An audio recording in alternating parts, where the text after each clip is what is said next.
doesn't have retail physical sales. We would simply get Techtopia members into a new. It's all about the parts, and everyone wants them. Whether it's from the latest in designer brands, or whatever you can afford. This is what's in, and this trend is here to stay.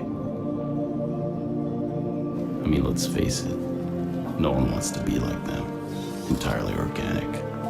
No one wants to get sick and old and die.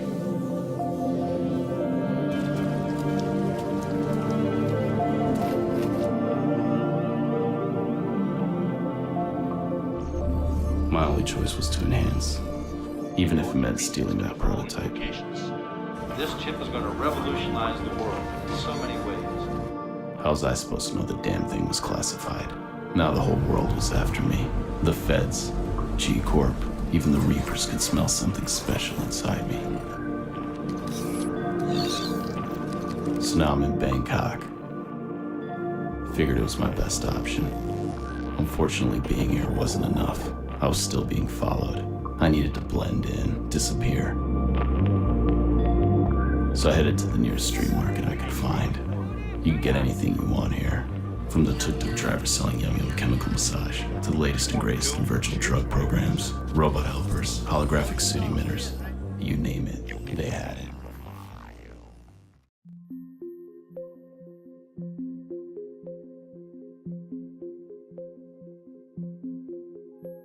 It looks like a whole lot of nothing. An undeveloped area about 45 minutes west of downtown Phoenix off I-10 near Tonopah. But this land is now in the hands of one of the richest men on earth. I have a dream that every child in America will attend a great school. One Bill Gates, and his plan is a big one. Belmont Partners, an Arizona-based real estate investment group, says a firm owned by Gates dropped a whopping $80 million to kickstart the development of a brand new community there called Belmont. The end goal? Turn this blank slate, roughly the size of Tempe, into its own smart city.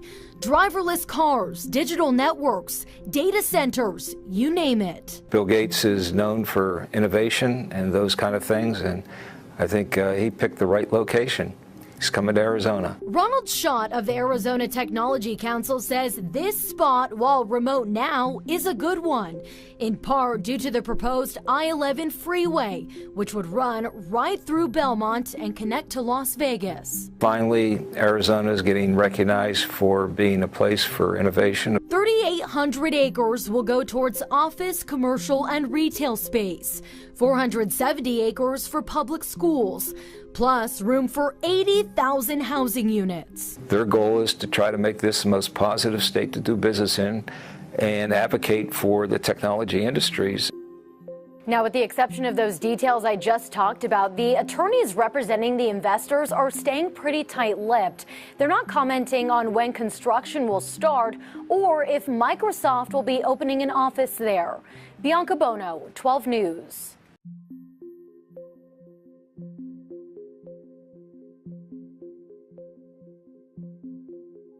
What we're going to be talking to you about now is how we are going to be working with the energy of the Earth grid system.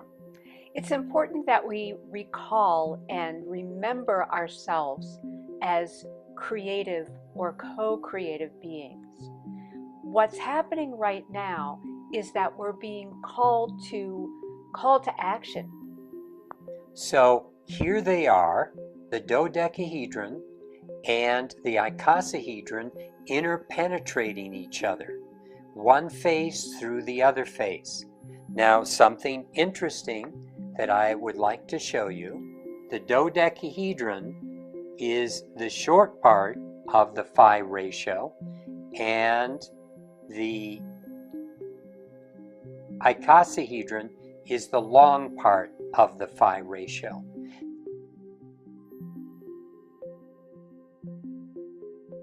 This means that they create a phi ratio relationship, and this shape has often been understood to be the grid that is going around the planet. And when I say grid, I mean the energy flows of the planet, just like within our body we have a nervous system, and we have a circulatory system, we have the meridian system. All of these are systems that allow for the flow of energy.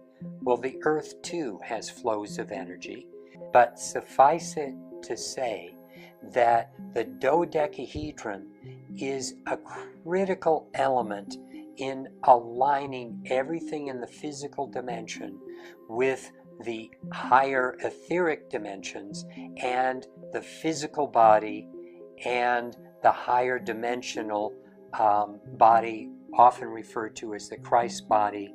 The dodecahedron is essential for that transformation of energy so that we can truly link up with the higher realms of who we are and being able to express our lives and be creative beings with the use of this particular geometry.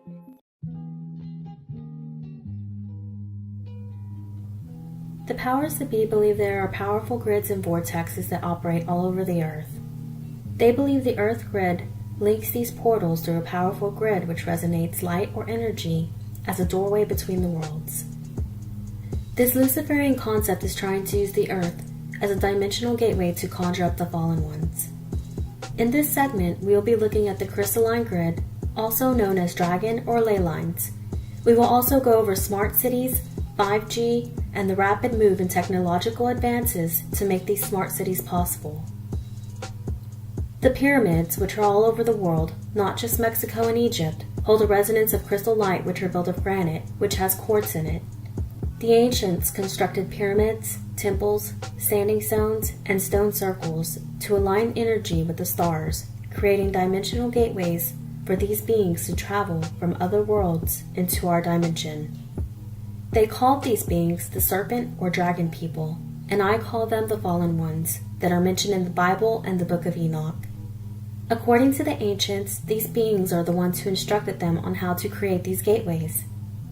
Today we can see the same storyline being played out, only this time advanced technology is being used. Kundalini is a practice where one raises the serpent energy within. The Luciferians also believe they can raise the Kundalini of the Earth by using what they call the chakras or energy vortexes of the Earth. These energy vortexes on the Earth are called serpent vortexes.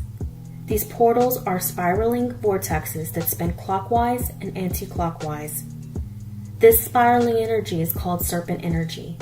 It's obvious to see these energy vortexes were created long ago by the fallen ones of this world, as we discussed in my previous videos concerning the ancient One World religion. On the Earth, there are major portals such as Uluru in Australia, Mount Kailash in Tibet, Machu Picchu portals like the Light City in Antarctica, which are being reactivated for the Earth changes that are to come. Often there are people who are called Councils of Light that work at these portals, as they believe they are dimensional doorways that the ground crew can access this energy from. They also believe the electric vortexes are male energy, giving emotional and physical charge and stimulating the consciousness, and the magnetic are female energy, which enhances psychic perception and the subconscious. Electromagnetic vortexes combine both energies, providing balance. Since the female energy has been suppressed for so many years, this may be why we see a rise in feminine and transgender promotion. I will go more into this agenda in a future video. With the final goal of becoming self-made gods, they plan on creating heaven on earth and eternal life with the fallen ones. So as we go over this information, I will leave you with this question. What happens to the people who decide not to take the chip? What happens to the people who don't want to swallow nanotech pills to stay alive? What happens to the people who want to stay organic and opt out of living in these smart cities? Luckily for us as Christians, this has already been written, and we already know what the outcome will be. But these are questions that we will face, and these are questions that you need to know the answer to.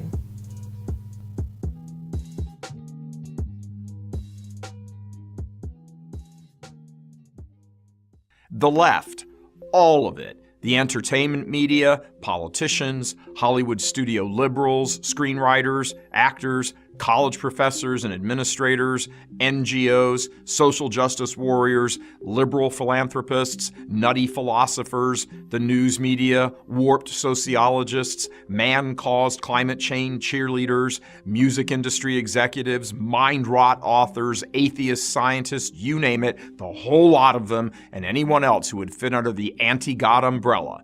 They collectively comprise the Luciferian left, and that is to say, the ruling elites of the culture who reject God and morality and seek to destroy any vestige of decency left in society. It has taken them a couple of generations, but they have managed to accomplish just about everything on their bucket list that you could imagine.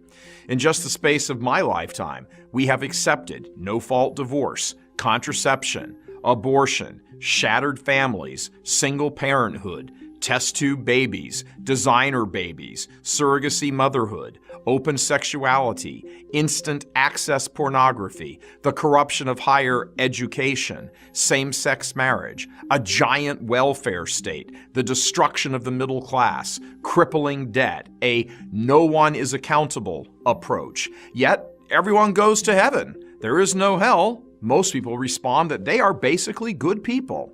Yet, this is how evil operates. It commits heinous acts. It hypocritically goes after others doing the same things, usually less, and takes the moral high ground all the while it lies, deceives, it covers up, it bullies, it threatens, it extorts, it kills.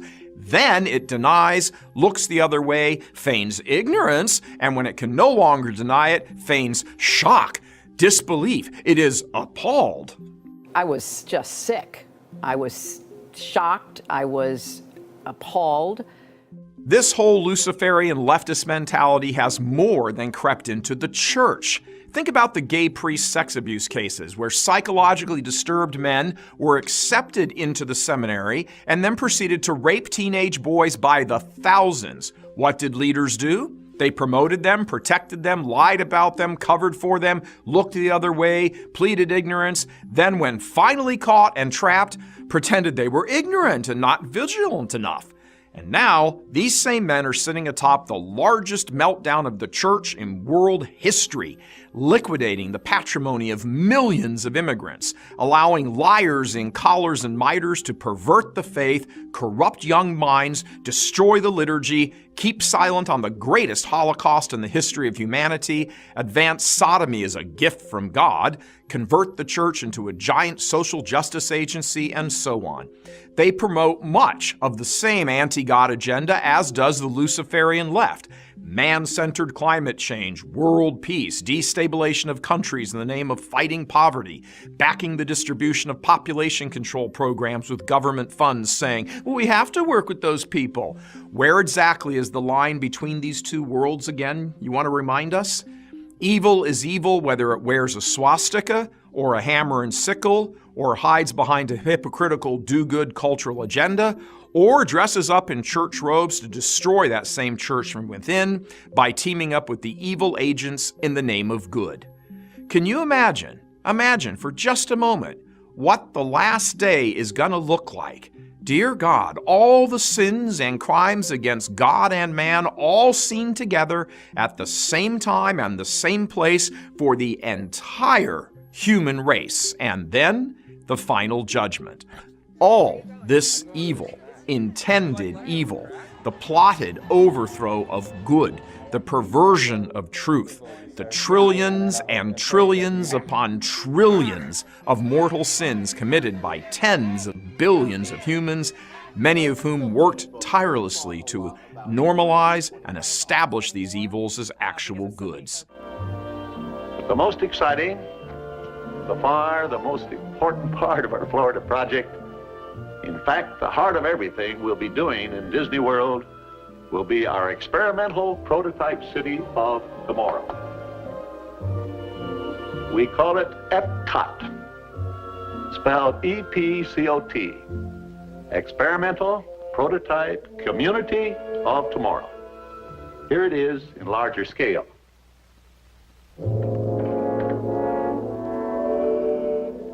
Epcot will take its cue from the new ideas and new technologies that are now emerging from the creative centers of American industry. It will be a community of tomorrow that will never be completed, but will always be introducing and testing and demonstrating new materials and new systems. And Epcot will always be a showcase to the world for the ingenuity and imagination of American free enterprise. I don't believe there's a challenge anywhere in the world that's more important to people everywhere than finding solutions to the problems of our cities. But where do we begin? How do we start answering this great challenge? Well, we're convinced we must start with the public need. And the need is not just for curing the old ills of old cities.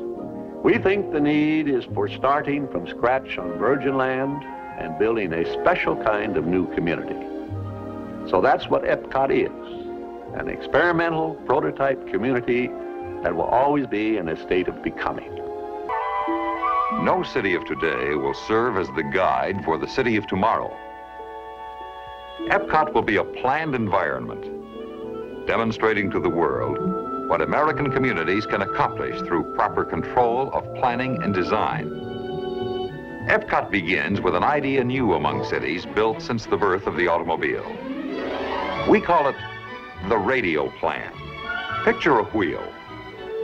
Like the spokes of the wheel, the city fans out along a series of radials from a bustling hub at the center of Epcot.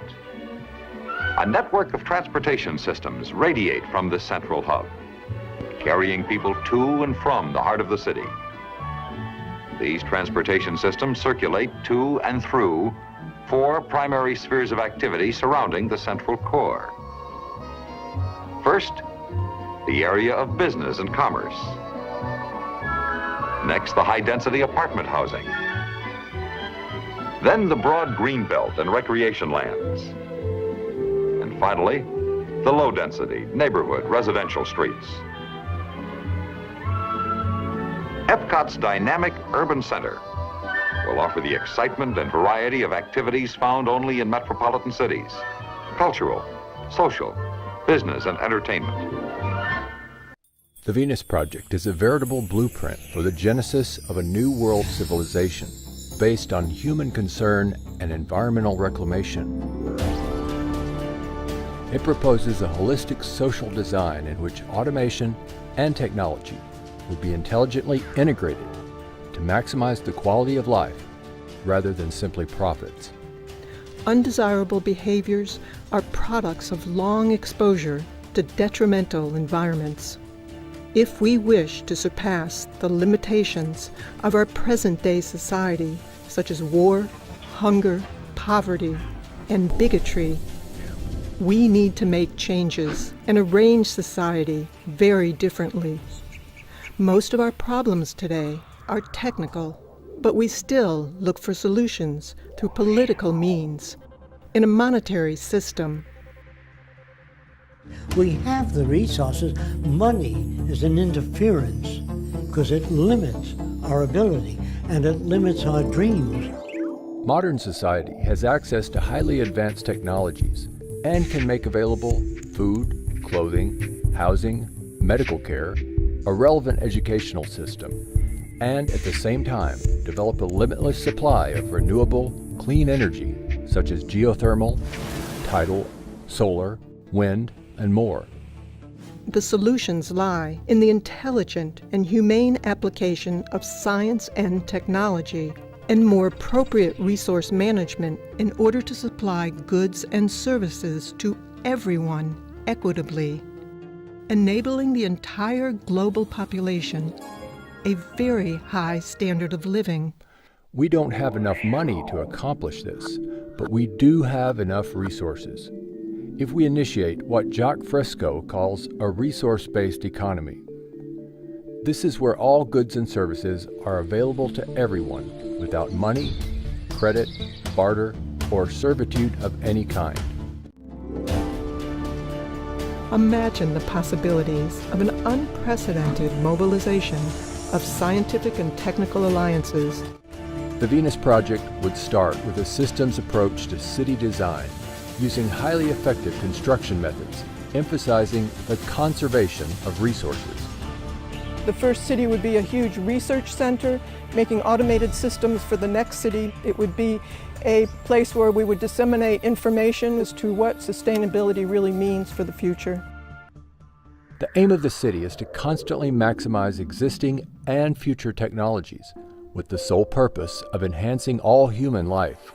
The point is, you have to learn how to expect change and how to step into the future without pain.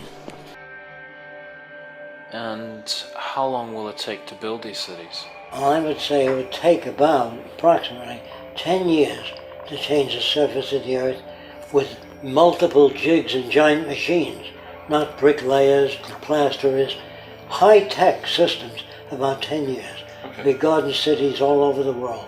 But we'd have to level most of the old cities and mine them for steel, glass, whatever we can get from them. After we level the cities, we might keep a few cities as museum cities to show people what people used to live in, to show kids of the future what the world used to be, just as the pyramids would be preserved.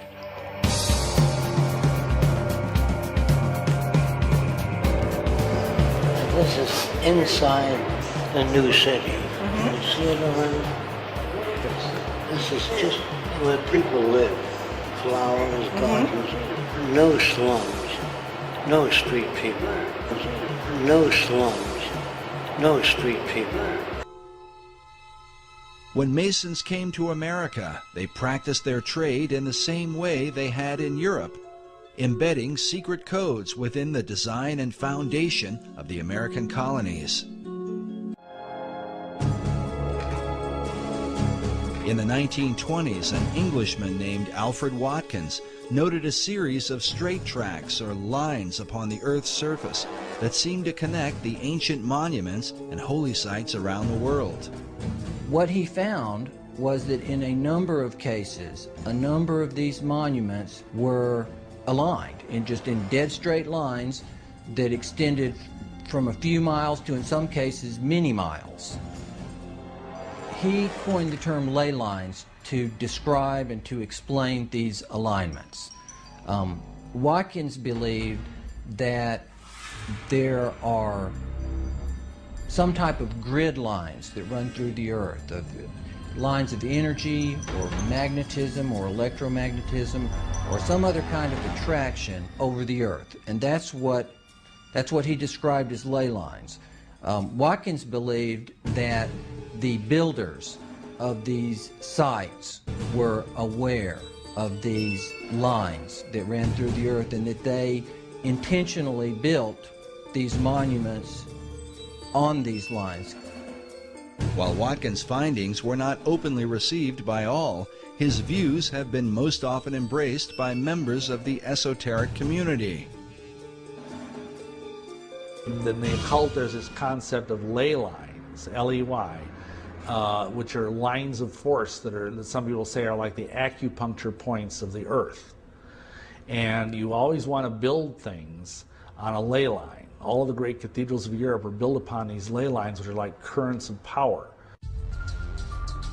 These currents of power are thought to have magical significance. Some believe they act as portals for spirits to travel to and from the ancient monuments that fall within these alignments. But the question remains, were such power lines important to the builders of early American cities? Were they aligned with a secret purpose in mind? It's very important where the pyramid of Khufu is built, the Great Pyramid. And it's very important where Stonehenge is built. There are several great circles that ancient monuments are aligned with.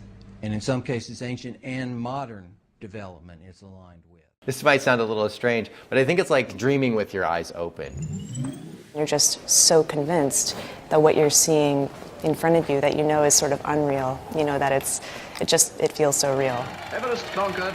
The New Zealander Edmund Hillary got his first mail and congratulatory telegram. Accessing e-government services securely is easy with an electronic or mobile identity.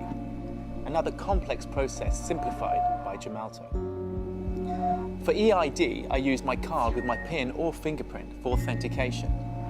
And then comes the behind-the-scenes bit. Coesis eGov manages authentication as a service for service providers. It checks my PKI signature and verifies from an external server that my identity is still valid. Then I can access whichever e-services I want. To set up a mobile ID, I need my EID card plus a PC with a reader, or an NFC smartphone, or a public kiosk. I prove my identity with my EID and then enter my mobile number. The eGov server checks my eligibility with my mobile operator. With my subscription and SIM checked, I complete my application using my EID PIN or fingerprint. Then I'm asked to choose a PIN for mobile ID. A new space is created in my SIM card. A third server verifies the request and creates a certificate, which means I can now use my mobile ID. And access my e-services portal with my mobile, or indeed any connected device. The latest breakthroughs. Turns out one of the biggest discoveries is actually this tiny. See how small that is? This little chip may be the next big thing, and it sounds like it's right from a sci-fi movie, but people all over the world are implanting these into their wrists. So I asked my producer, Dean, to find out more about this cutting-edge technology and what it could mean for your health.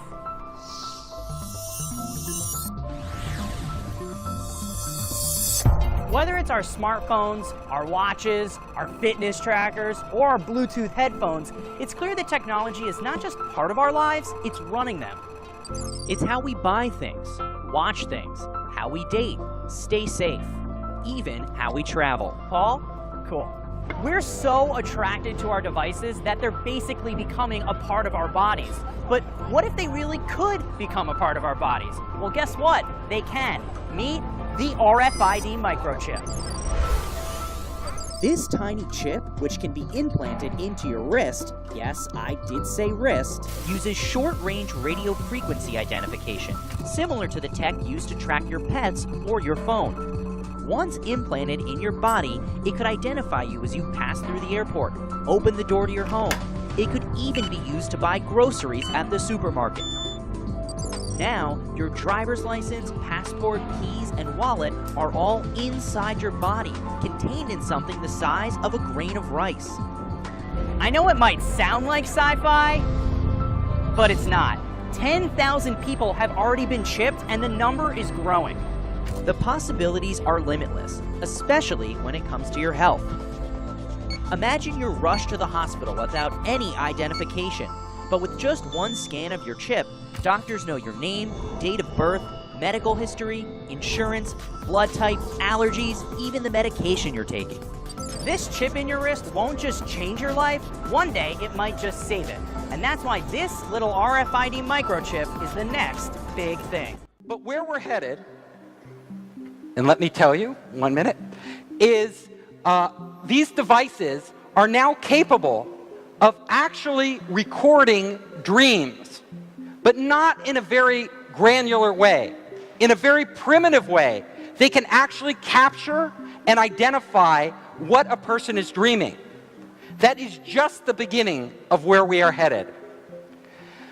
Right now, scientists in laboratories around the world are developing brain chips. Now, these are chips that can be inserted into the brain, and they are wireless. And let me show you. They have actually had a monkey that broke its back. So its spinal cord was severed. The monkey was paralyzed from the waist down. But they inserted a chip in the monkey's brain, and then they inserted another chip in its lower spine. And they allowed the brain to communicate with the lower spine. As soon as they did this, the monkey could walk again. That is amazing. Totally amazing. So they could actually transmit the thoughts of the monkey wirelessly to parts of the body. But it gets even more amazing than that. So they now have, in a laboratory, monkeys with chips in their brain. And then they have an electric wheelchair. And just by thinking, just with the thought of the monkey, they can drive the wheelchair around. Think about that. If a monkey can do that, what could you do if you had that chip in your brain? They have also done experiments with monkeys with a chip in their brain and a robotic arm. And the monkey, just by thinking, can reach out and grab something like food and feed itself. That is amazing if you think about it. So the monkey's thoughts are actually able to control things outside their body. So when we start to think about the future, about where technology is headed, this is where we're going. We will have brain chips in humans. And the people who will get those brain chips first are people who suffer from severe medical conditions.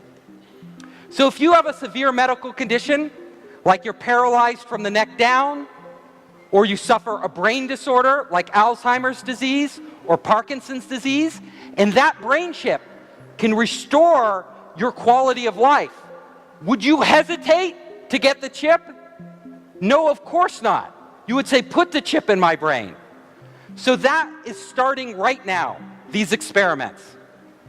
And even more interesting, scientists have done experiments with rats, and they have chips in the rat's brain.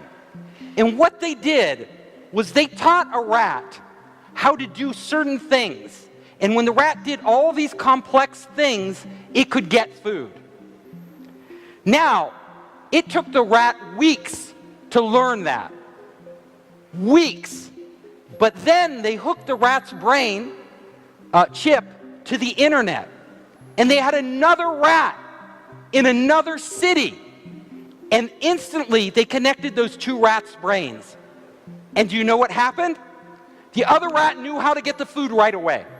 It didn't have to learn anything. The knowledge was transferred from one brain of a living animal to another brain. That is amazing. That opens up a world of possibilities, because if they can do that in rats today, imagine 10 years from now what they can do in humans. And we will go there. So, mind-to-mind communication. This is something of science fiction that we all read about. But this is actually possible today, as I just showed you. So there will come a point where if we have a chip in our brain, and you out there have a chip in your brain, we can communicate. We can communicate without talking. We can communicate when you're halfway around the world. And we can exchange knowledge. So, if you look at a world where we have these chips that are connected to the internet, all of a sudden, every piece of information on the internet becomes accessible to our minds. Now, when we look back at today and we have to go to Baidu or Google and type it in, that will seem so primitive. Nobody will do that. You will just think, what knowledge do I need? And it will appear there for you to use.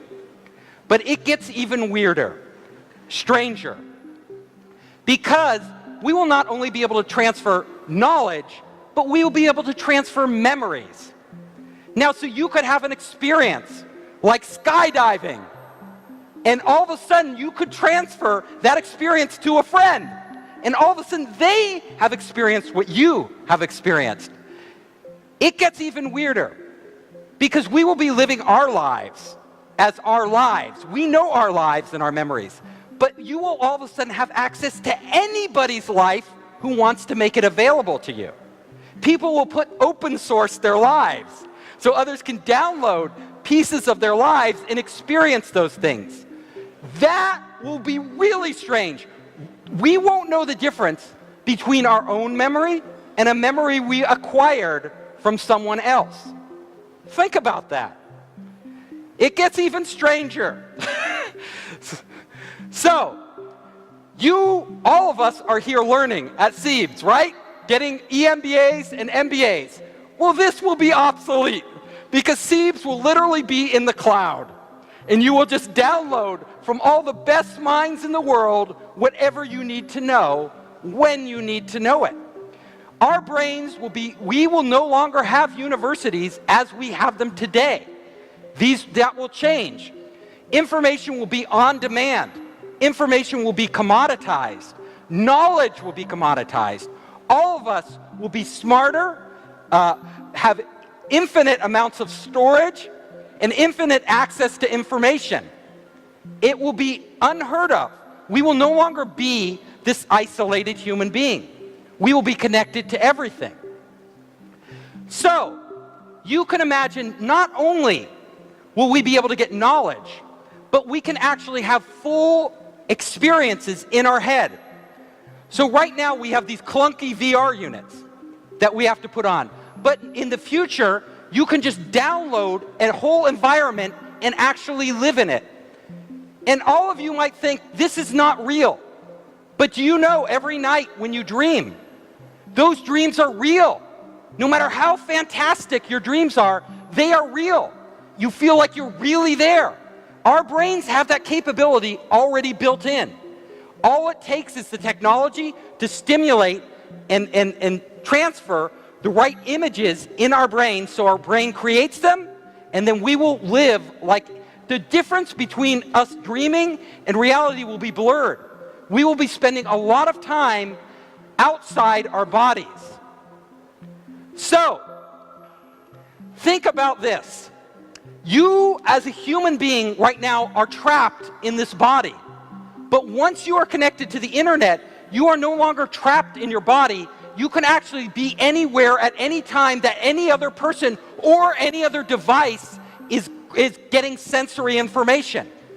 So there could be a robot on Mars, and you could literally tap into the robot on Mars, and it would be like you're on Mars. It could totally recreate the experience, including the sensations, the physical sensations, like everything of you being on Mars. You can live through other people, your favorite pop star, your favorite scientist. You could be in Elon Musk's head right now, walking around doing what he's doing, if Elon Musk allowed you to do that. It gets so strange because our senses now, we have our 5 senses of our body. But suddenly, if we are connected to a world of intelligent machines and intelligent sensors all over, we will no longer have 5 senses. We will have access to hundreds of sensory input, infrared, right? All these UV, all these different types of senses that we never even experienced before. It will radically change how we perceive existence. So if you start to go down this path, you see, we won't even be, our life today will be totally alien to us. We will be living in a whole nother reality that is blending information, sensory information, data information, memories, all of this from all around the world in this vast internet. And that will and can happen. So let's go even further. Experiencing other lives. So all of us experience things in our life. But now we will be able to have many lives. You can have many lives because you can access other people and other places and live through them. And if you want to think about this, it can be almost like heaven. Why do I say this? Because if you study every major religion in the world, every religion, Buddhism, Christianity, Hinduism, what those religions promise us is that we will escape our bodies in the future. We will go to some heaven or nirvana or a state of non-being or a state of inclusiveness with everybody. No longer will we and our consciousness be confined to our bodies as an individual. In fact, if you look at us right now as a human being, if I feel pain, if I'm in pain, nobody else can feel the pain I feel. If you're in pain, I can't feel your pain. I can feel sorry for you, I can empathize with you, but I cannot feel your pain. But in this world, we will actually be able to feel the emotions of other people. You can actually not just transfer data and sensory information, but emotions. I would know your pain, you would know our pain, and human beings would never be alone. So, we will come to a point where we, as gods, like gods, will be creating our own reality. We will be redefining what the human experience is for the first time in history. This can happen, and it will happen, but what we want to think about is this. Technology is really powerful. The internet, being connected, is really powerful, but we've already seen in a very primitive way, just with our cell phones, these primitive devices, how it can totally change our life. Like all of our lives are changed by WeChat. All of our lives are changed by the internet. Well, we are embarking on a path now where we will become the internet. The internet will become us. They will be inseparable. We'll have our storage and everything else all over the place. And when we do that, we have to understand that this is a big responsibility. It's something we as a society, we as the human race, must think about very, very carefully. Because imagine, people can hack your cell phone now. People can hack your computer, and it can be bad. They can steal your banking information, take all your money. They can steal your identity, but they can't really hurt you.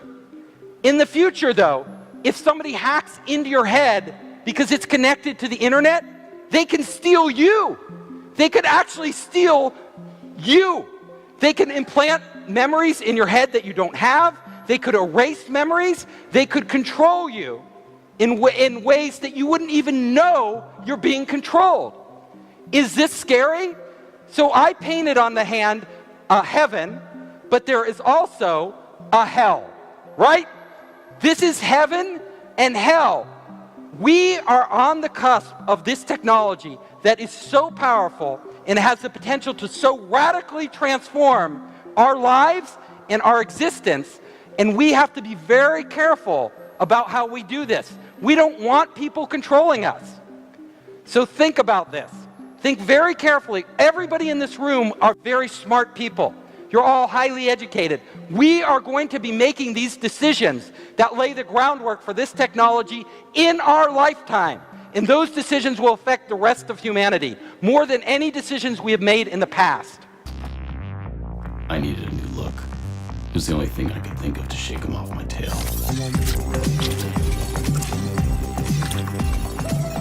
Replacing my eyes was the easy part. My skin, not so much.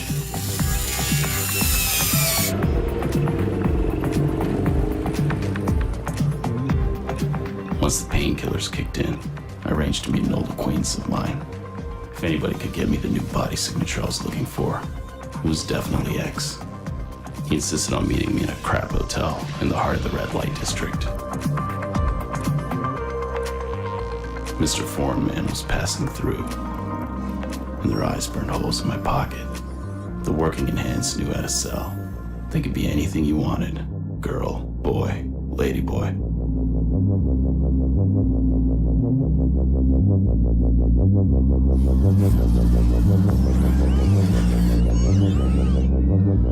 I figured I should get off the streets, so I brought Plexi to the hotel room as I waited for X.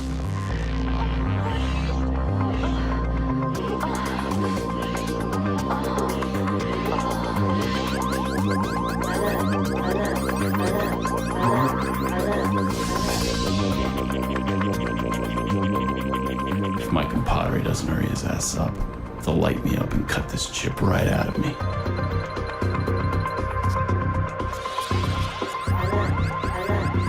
Great timing, X. Looks like you just sealed my fate.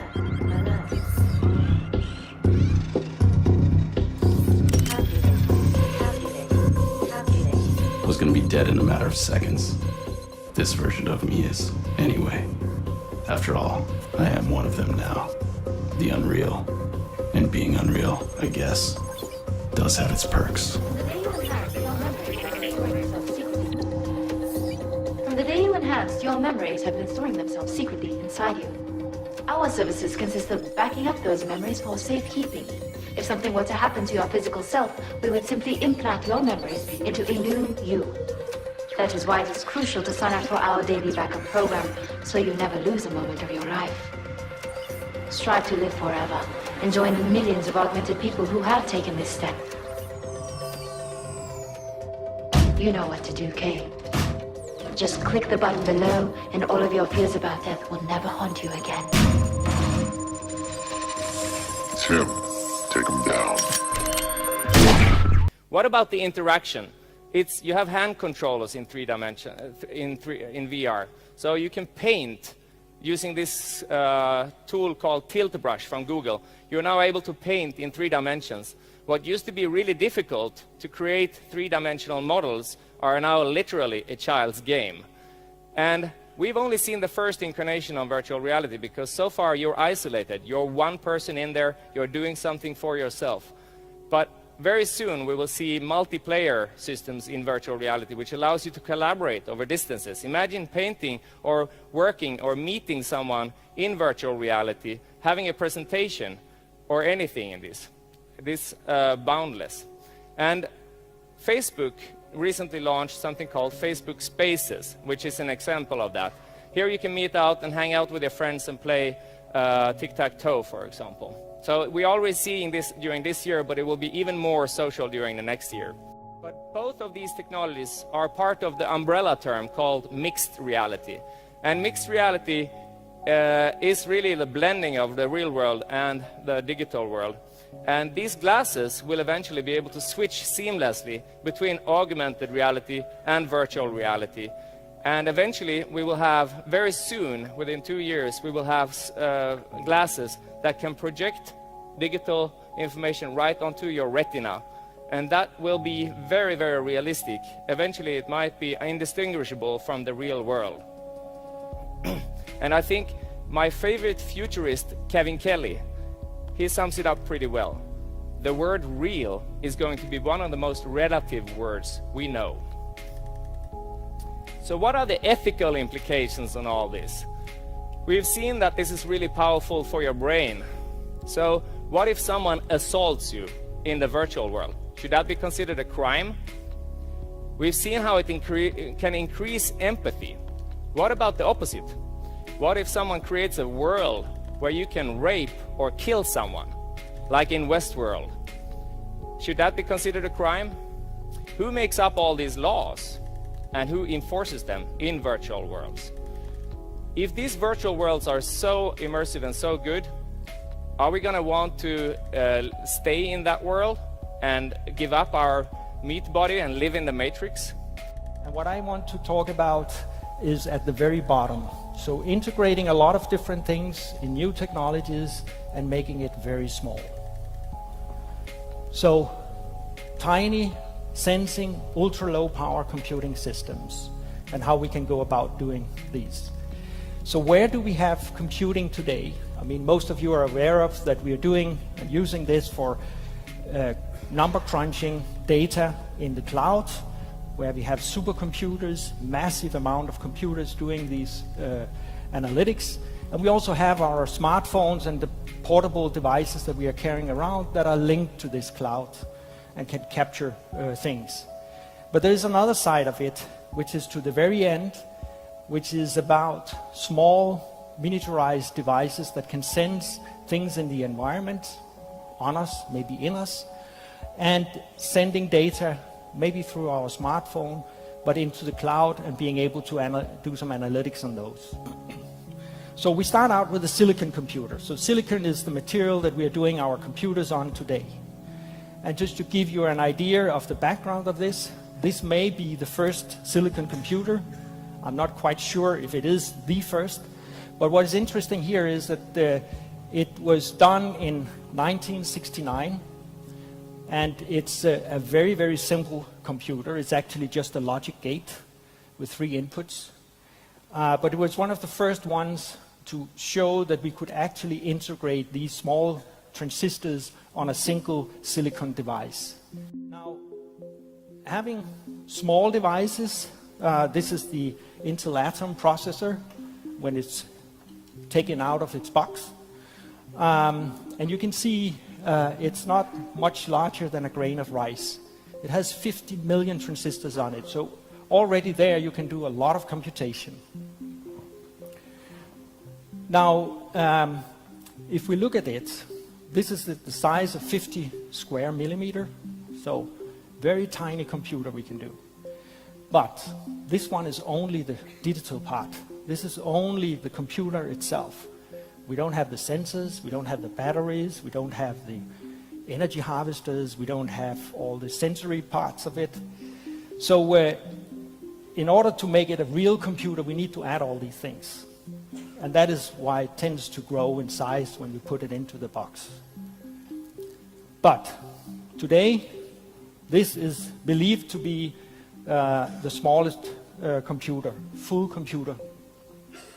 It's nicknamed Smart Dust because it's the size of 1 cubic millimeter. And it contains the computer, the memory, a number of sensors. It has a radio to communicate.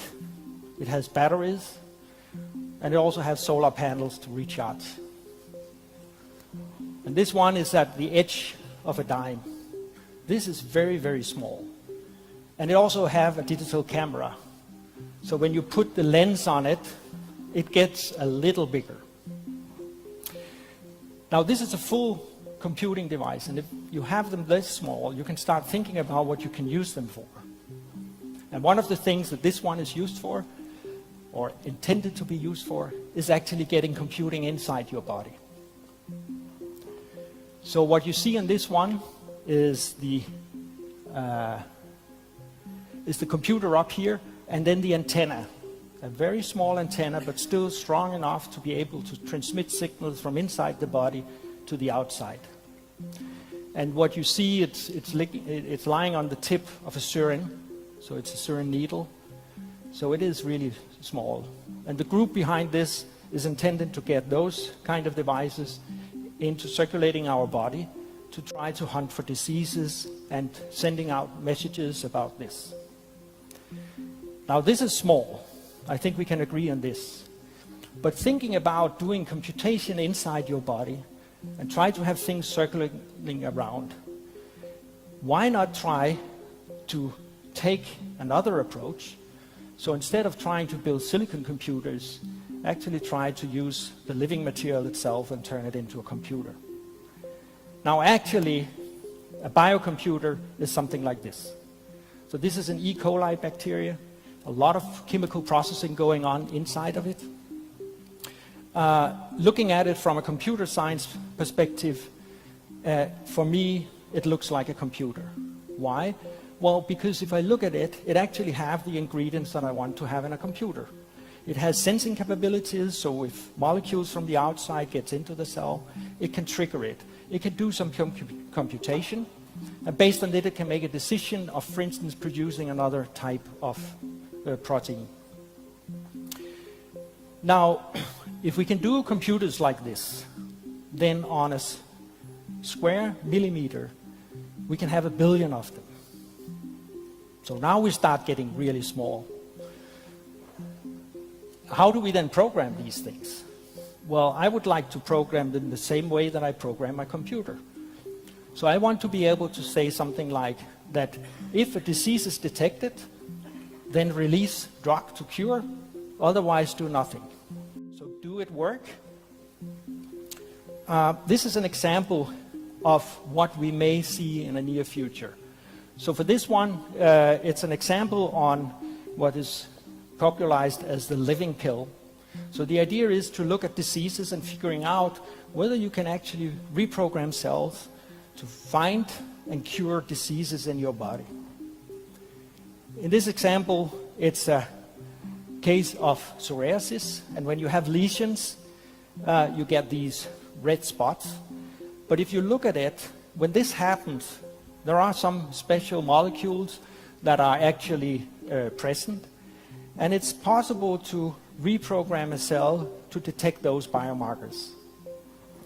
So how does it work? Well, when the lesion is there, it actually releases some markers for this inflammation process, and the cell circulating around, getting to this point, detect those, and then it starts fabricating the drug that needs to be used to actually counterfight the inflammation.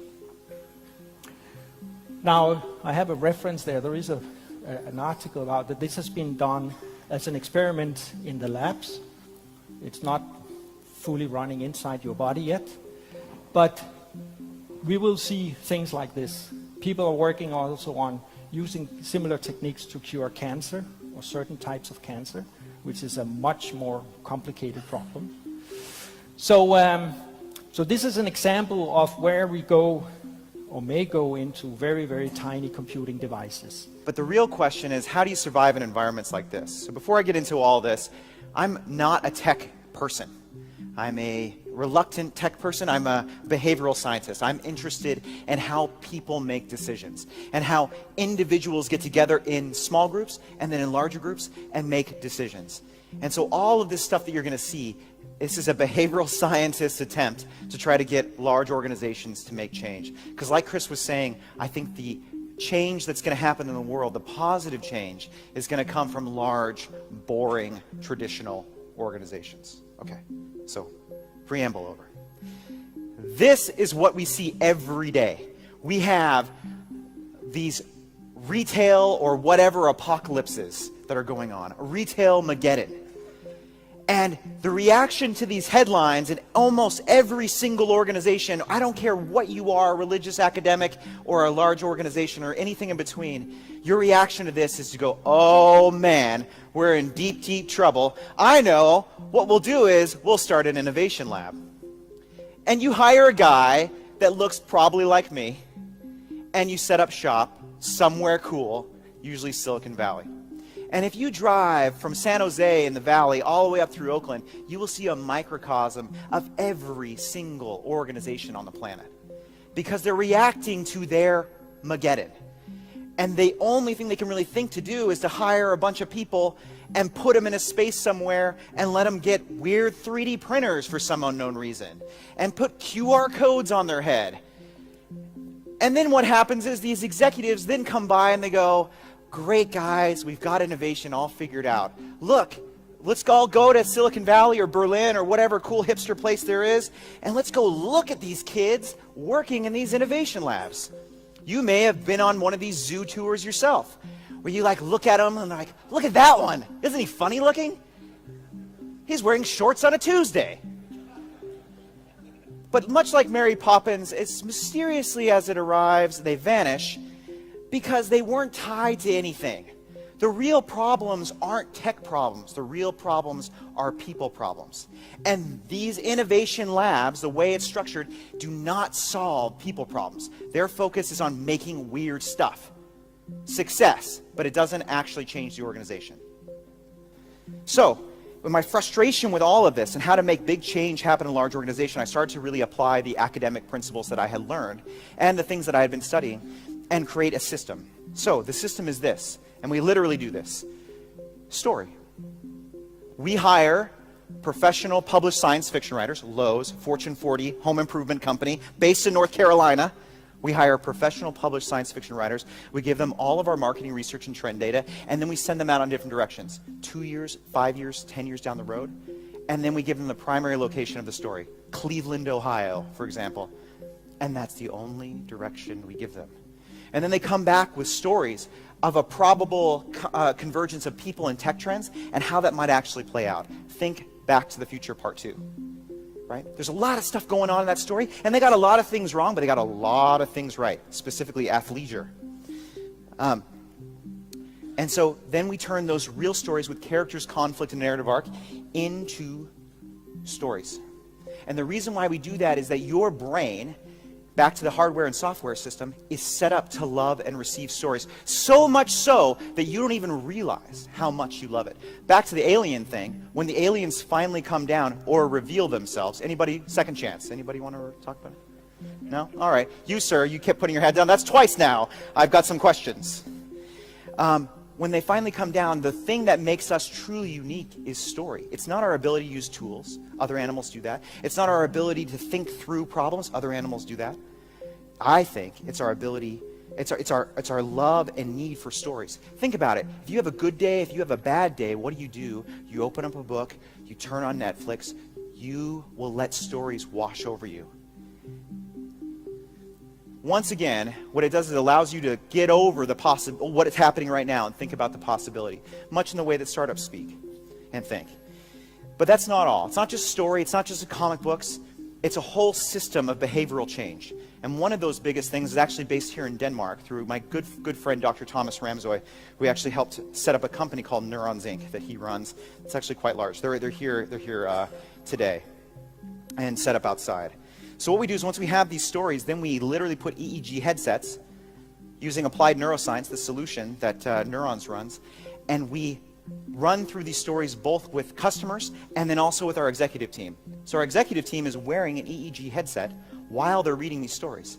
And then I can sit in the back and go, you know what, guys, they're mostly men.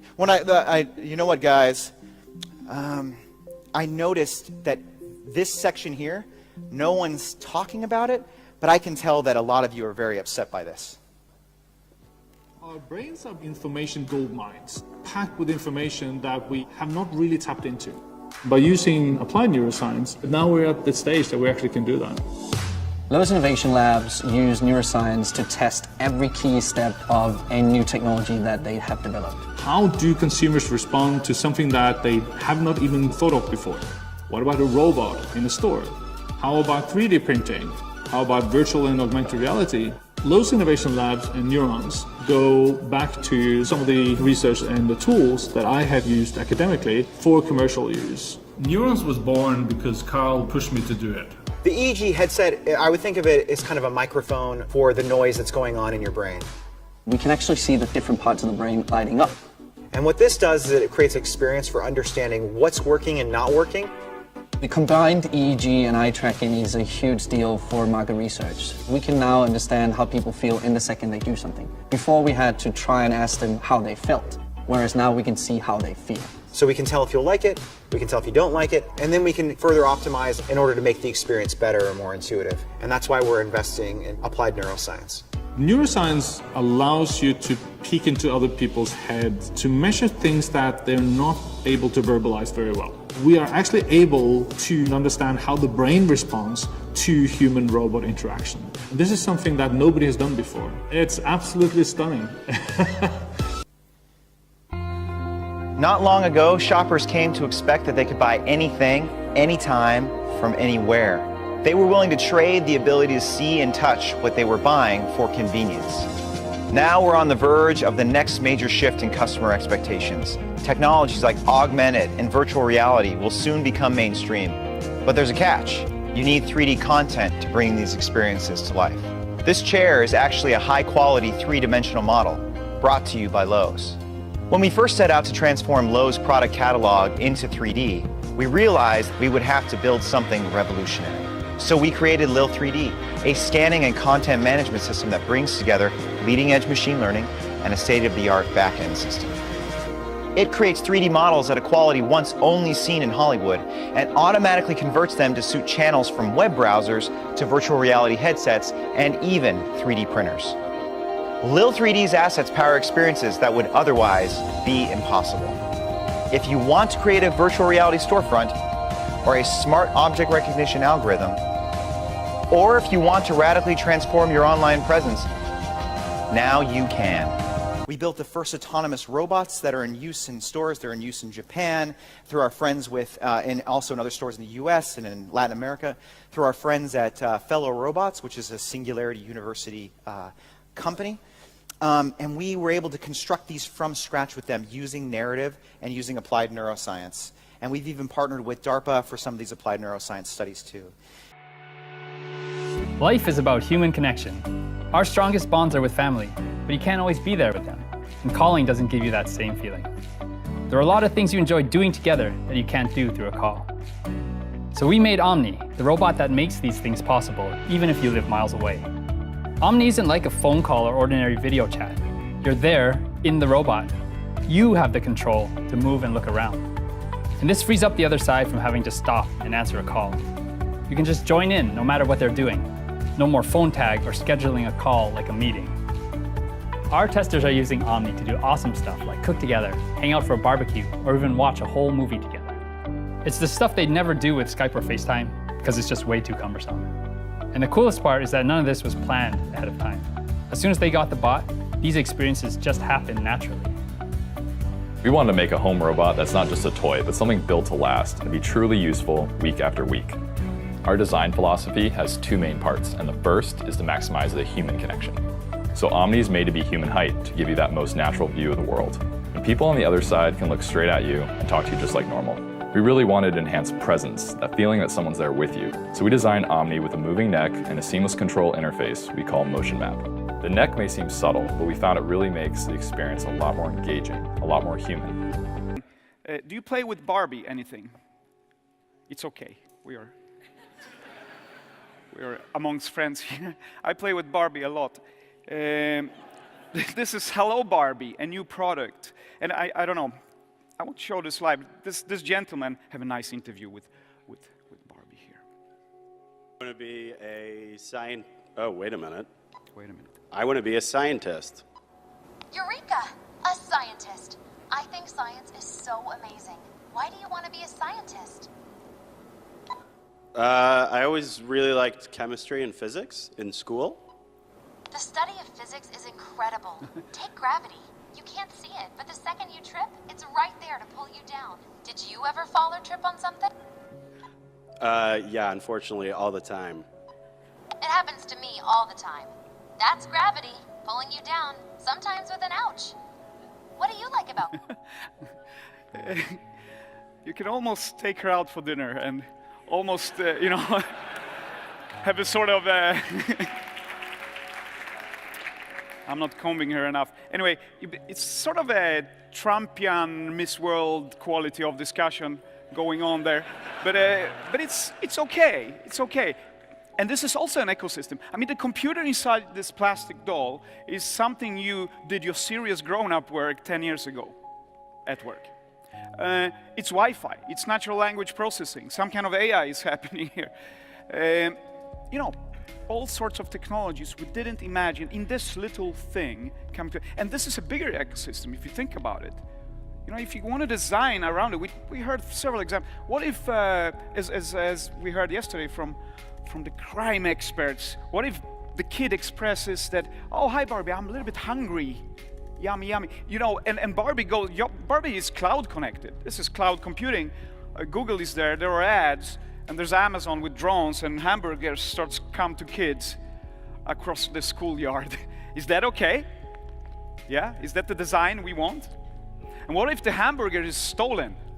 Stolen, and Barbie records it. Records the face, there's face recognition. And Barbie calls the police. Hi, is this the police? It's Barbie. You know, this, you're laughing, this is doable. Let's do it. I mean, we can just code it. And there's face recognition, the pictures are sent to the police, done. And what if Barbie senses how you feel through her skin, through the plastic? I know it's science fiction, but you know, you have to think about it. By the way, it's not science fiction, because Neuralink is developing ultra-high bandwidth brain-machine interfaces to connect humans and computers. This is where Elon Musk puts his money lately.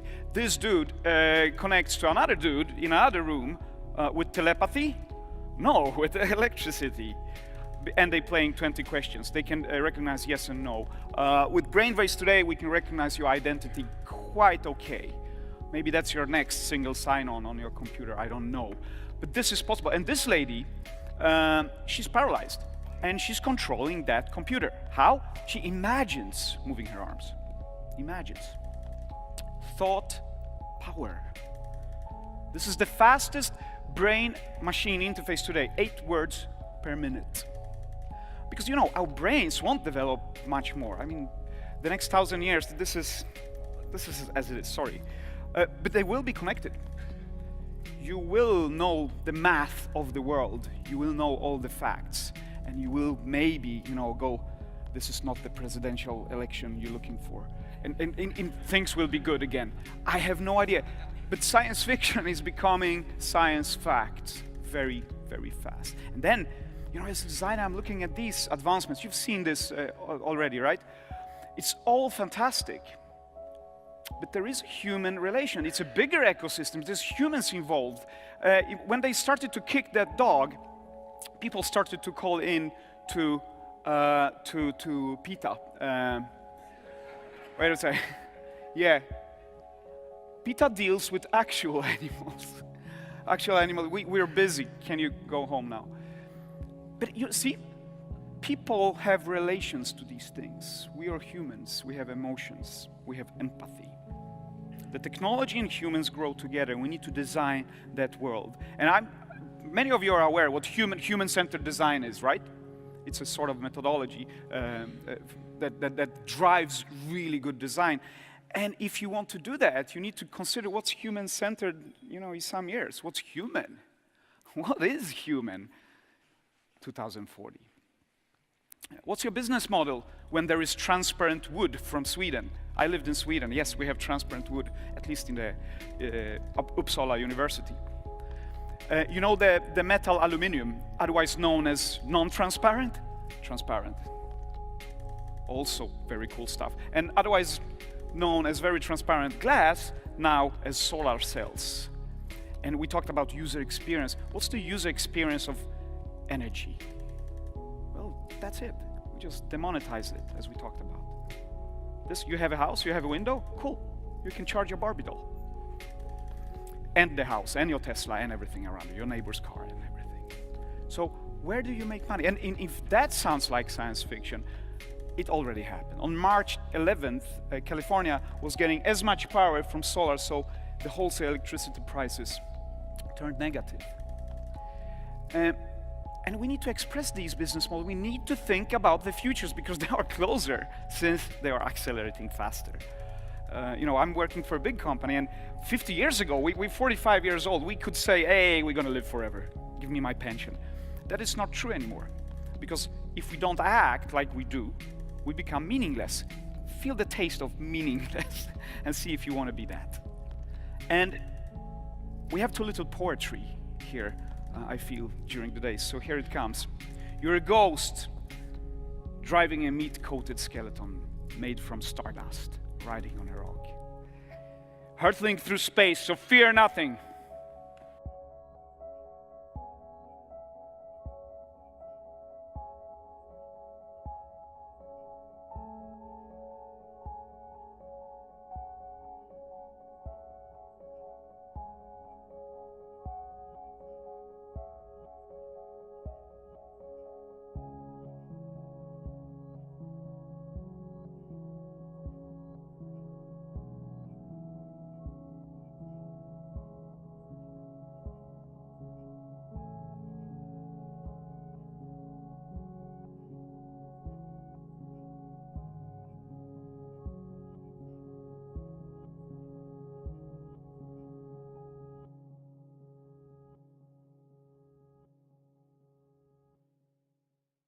So what the heck is supposed to be so special about 5G anyway?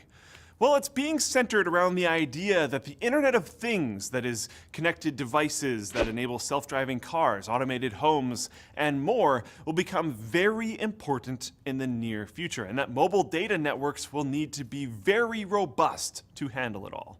With wearables, appliances, vehicles, mobile AR and VR devices, and so on, expected to push so much traffic through mobile data networks, with some devices needing as many as multiple gigabytes per second, we will need not only faster overall speeds, but also lower latency. Imagine if your self-driving car took half a second too long to make a critical turn, and suddenly you've got a huge dent in your fender, or more frighteningly, in your body. Part of this awesomeness is due to 5G's usage of higher frequency waves, which also gives it a much greater capacity for beamforming. Before we delve deep into our discussions of 5G, let's first take a quick look at how mobile networks have evolved over the years to present day. We begin as early as the mid-40s, ranging to the late 70s with 0G, also referred to as the mobile radio telephone. This technology was essentially communication via analog radio, with switchboard operators required to connect calls. For most of the lifespan of 0G, its commercial use was primarily limited to being installed in vehicles as it was very large. Progressing to the early 70s, 0G became truly mobile as the technology was miniaturized enough to be carried by a person, and switchboard operators were no longer required. A few years later, in 1981, the first generation of mobile networks was established with 1G. Radio technology was miniaturized enough to fit inside a single device with no wires protruding, allowing communication devices to take on a more mobile phone-esque shape. 1G, like 0G, still used analog signals, so it was limited to transmitting just voice with speeds up to 2 kilobits per second. Progressing towards the early 90s, in 1992, 2G was introduced. At this point, mobile phones were small and affordable enough to garner massive attention from the general public, which kickstarted the mobile phone revolution. 2G introduced digital standards which allowed for short text messages to be sent and had speeds ranging from 14 to 64 kilobits per second. As the network matured with releases of 2.5 and 2.75G, speeds saw increases up to 144 kilobits per second. Moving forward roughly another 10 years, in 2001 3G made its debut. 3G was the first mobile broadband solution and integrated high-quality video, data, and voice, essentially bringing the mobile phone online, with speeds initially ranging from 144 kilobits per second up to 2 megabits per second. With 3G, adoption of mobile phones spread like wildfire. Initially only a product for older generations began to be purchased and given to children as well. As 3.5 and 3.75G standards were rolled out, speeds saw upgrades ranging from 2 megabits per second to 10 megabits per second. Once again progressing 10 years to 2011, we arrive at our current generation of mobile networks, 4G, a true mobile broadband solution. Whereas other generations of mobile networks have added new functionality to our devices, 4G's primary purpose has been to bring faster speeds. This generation has created a world that truly revolves and connects around the mobile experience. Long-term evolution, shortened to LTE, is the first phase of 4G, with minimum speeds of 10 megabits per second, ranging up to a theoretical 100 megabits per second. Now, those theoretical speeds in the majority of covered areas haven't been achieved as of yet. We'll continue our discussion about 4G, its future, how it will improve to reach faster speeds, and more after the next section, as the evolution of 4G is highly correlated with 5G technologies.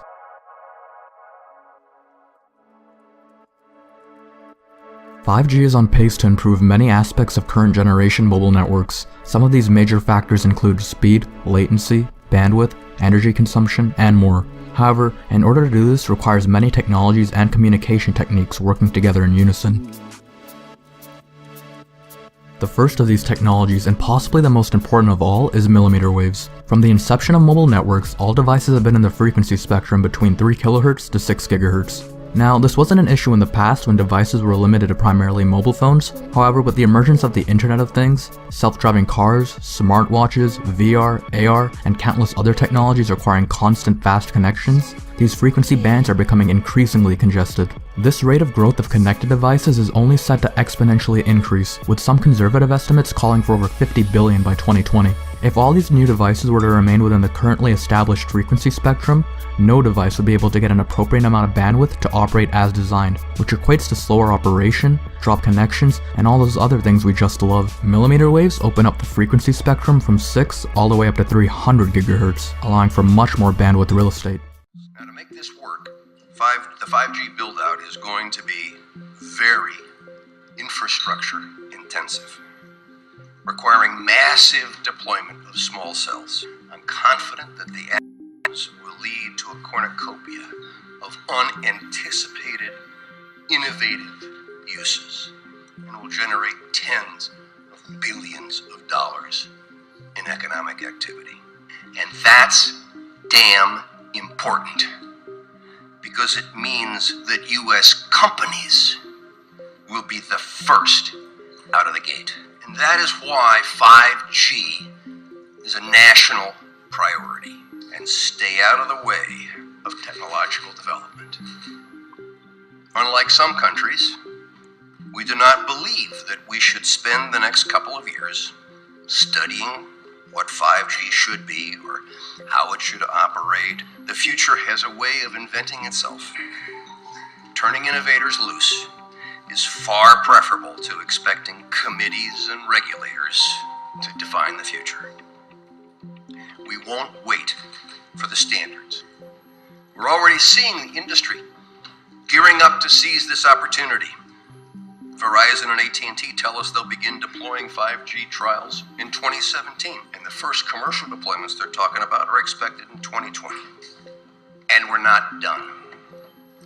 As part of our July 14 action, we also plan to ask for comments on opening up other high-frequency bands. Many of the high-frequency bands that we will make available for 5G currently have some satellite users, as well as some Defense Department applications, or at least the possibility of future satellite and defense users. This means sharing will be required between satellite and terrestrial wireless, an issue that is especially relevant in the 28 gigahertz band. But if anyone tells you that they know the details of what 5G is going to become, run the other way. If something can be connected, it will be connected. Hundreds of billions of microchips connected in products from pill bottles to plant waterers. We must reject the notion that the 5G future will be the sole provenance of urban areas. The 5G revolution will touch all corners of our country. A lot more antenna siting decisions by local governments and tightened our shot clock for siting application reviews. America's local governments will play an important role in determining how we fulfill this national priority. You can be sure of only one thing. The biggest Internet of Things application has yet to be imagined. Sitting on top of buildings, broadcasting throughout the city, but down on the street level, the customer is being put on whatever network is in the fastest speeds. This could be an autonomous car, it could be any number of things. And so as the car moves, it gets moved back and forth between the networks into another 5G deployment, and you're getting these kind of multiple gigabit speeds throughout cities without all the fiber having to be deployed into all these buildings. It really accelerates it, makes us get to the market much faster. So 5 years ago, 10 years ago, you couldn't have imagined. Wouldn't have thought about it. No, sir, we would not have. And this is 2018, we're deploying this kind of configuration that the companies in here are, and in 2020, it becomes mobile. And so this handset would be getting these. So there has to be a tremendous construction savings too, ultimately. It's a huge construction savings. You don't have to deploy all this fiber. You see this little cell site here. You're going from deploying these big cell sites and towers to deploying these all over cities. That's what Marcelo is going to show you, what this technology looks like now. So, Mr. President, if I can summarize 5G, is $275 billion of investment in the next 7 years, the creation of 3 million new jobs, and a contribution of $500 billion to the GDP of the United States. What is different between 4G and 5G? 4G, those were enormous towers that look quite ugly. We're going to move to deploy millions of this, hundreds of thousands, and then millions of small cells all over the United States. The problem that we have is it takes us 1 year to get a city to give us a permit, but it takes us 1 hour to install them. And unless we can install them real fast, we're going to lose that leadership that we have today. Those huge towers, all it is now is just a small cell. You put this on the utility poles, you put it in the cable strands, and that's all we need in order to enable. So when people ask about 5G, but they're mostly local permits, you need? Basically, we run into trouble with cities, municipalities, counties. Each one has its own idea of how much they should charge, how long should it take. How much is a federal permit? How long does that take? Well, this mainly will go down to the cities. We're working quite well with the individual problems with certain cities. There's some cities that takes 30 days, there's some cities that takes 2 years, so it's impossible to deploy. So this is why we need to fix this. And that's what 5G, when everybody talks about 5G. Well, we can do a recommendation to the cities all over the country to get it going, and Gary, maybe they can move it faster, because this is truly a great process. But why don't we do a very strong letter of recommendation so they can get it done much faster? And we're doing that all over the country. You know what? Shot clocks. The FCC at one time put in place to deploy these kind of cell sites. Shot clocks. You had 180 days to get a permit done, or say no permit. Something similar because I need to be done. Well, we're doing that with highways. It would take sometimes 15 to 20 years to get permits to build a small road or a highway. And we are going to bring it down, trying to bring it down to 1 year, maximum 1 year. And you have the same thing. This is much easier. So this is really much easier, believe me. The US is a leader in 4G. We launched 3G. And every country, China, Europe, is basically streamlining the process to get there faster. So this will be going into many other countries? By other companies, by you, by whom? We only operate in the US, and our goal is to basically, we want the US to lead 5G because of the speed, because of the job creation. You will if you can get your permits. Absolutely. China has much less trouble getting permits. So that's the central government. Thank you, Mr. President. Great to see you. Thank you so much. Good afternoon. My name is Ellen Marks. I'm director of the California Brain Tumor Association. Few that spoke in support of this know the science, know the victims like I do. We focus on prevention of primary brain tumors, which are sadly dramatically increasing in young people with ubiquitous use of cell phones and an increase in cellular facilities. There are thousands of independent, not industry funded, but independent studies showing a correlation between cellular radiation from towers and serious health effects, including cancer, neurological damage, and a lot of different things. The $25 million United States National Toxicology Program study released this year found the 2G radiation causes brain tumors and tumors near the heart. We do not advocate against this technology, yet we must find a better solution to balance the need for technology and save our most precious resource of all, human life. The American Academy of Pediatrics has expressed concerns to the FCC that children, and that could be your children, my grandchildren, are especially vulnerable to this radiation. Few here, I said before, know the science like I do. This could happen to us. Please do not risk that this happen. Think tobacco and asbestos. And when you hear this industry speak, they are using the tobacco playbook. Please do not let that be your legacy, I beg of you. Thank you for your consideration. If I can say about this 5G, this is really something very new. We don't know anything about it. And here are a few examples. First of all, 5G is such a high frequency that it will be absorbed by skin alone. Secondly, this frequency will make standing wave of radiation between this epidermis and dermis. In this layer of this living skin, between this dead skin top layer and dermis, there will be formed standing wave. So meaning those cells which are there in epidermis will be in this standing wave. What this standing wave will do to those cells, nobody knows. It was never studied. And even research can go this way further, technological research, that is talk about this, that you can put several wireless devices on your body attached to your skin, and they don't need wires to communicate between themselves. They can send signals through the skin. So in this skin, the standing wave, they can send signals, and one device communicate with another device without any wires, without sending signals elsewhere, just through the skin. Save energy.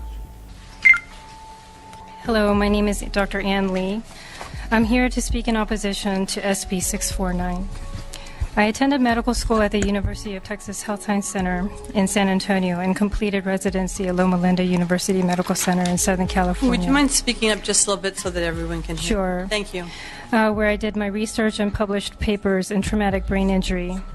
Afterward, I accepted an academic position with Stanford Medical Center and was attending of the Polytrauma Traumatic Brain Injury Unit at VA Palo Alto Healthcare System, where I continued my research in traumatic brain injury. My recent focus has expanded to include treatment of neuromuscular pain and chronic inflammatory syndromes. As a medical doctor, I have read peer-reviewed papers and other studies from within the over 20,000 well-established scientific studies on the bioeffects of radiofrequency microwave radiation, and do testify that microwave radiation, such as that from the wireless facilities to be deployed by SB 649, have been shown to cause neurological damage, cardiac dysfunction, reproductive harm, immune compromise, and cancer. Our body's function is dependent on the cellular electrical stability of its organs, and this bill would maximize California residents' exposure to high-intensity electromagnetic wavelengths that are foreign to the body. Therapeutic radiation, such as pulse-modulated electromagnetic frequencies used for medical purposes, are dose and time limited for a reason, because prolonged exposure will cause more harm than good. Exposure to microwave radiation without cessation, while lacking consent, and contrary to the will of the people, will harm everyone in violation of the protection of safety guaranteed by the California Constitution. To vote for this bill would be making a grave mistake. Thank you for your testimony. Thank you. Next. We have a couple of... I just wanted to comment about what the 5G is. Maybe many of you do not understand. It's at this point we use 3 gigahertz for mobile networking, then the 5G will introduce tens of gigahertz. It's like even 40 gigahertz. And these are no longer microwaves, these are millimeter waves. And they have, as Darius very well explained it, these have totally different biological effects. In fact, millimeter waves are used as a weapon. There are armies that use active denial systems which direct millimeter waves to the attacking enemy, and they will feel as their skin is burning. Of course, these weapons use much more higher intensity power as we expect from the 5G, but it is also interesting to know that already for a period of 10 years or so on the market there are millimeter therapy devices which are very low power, less than 1 milliwatt, and these are used to change the metabolism of the cells, and these are mainly used in Russia and the former Soviet Union states. In the West, these devices are not so well known, but they indeed have a biological effect, and these are very, very low power devices, and they're based on the resonant effect on the cells and on water molecules. One of these frequencies is 42 gigahertz. What happens when you get to that really bad boundary, when the wavelength of your energy approaches the dimensions of your biological structures? All those assumptions now collapse, and you actually really have to consider how the interaction is going to be. So we started this work way back in 2008 when we'd actually seen images similar to this for the first time of human skin. This is an OCT image of living human skin. OCT is optical coherence tomography. Basically, it's a method of imaging the skin as skin. That we happen to have a very high-end vector network analyzer which could send a signal anything from 75 gig all the way up to 110 gig onto the skin of a person and read what comes back. It's a simple experiment, if you put it that way. So what we did, we made a nice little protocol. We measured the hands of people while they sat there calmly. Then we made them run around this particular campus 2 or 3 times, so they came back extremely stressed, sweating profusely, dried their hands so we wouldn't have any problem, and measured the hand again, and looked at what we could see. What we could see resulted in this particular article published in 2008, where we basically stated that these things could work like helical antennas. But the sweat duct was an integral part of the mechanism for the absorption of energy, electromagnetic, between 75 to 110 gig.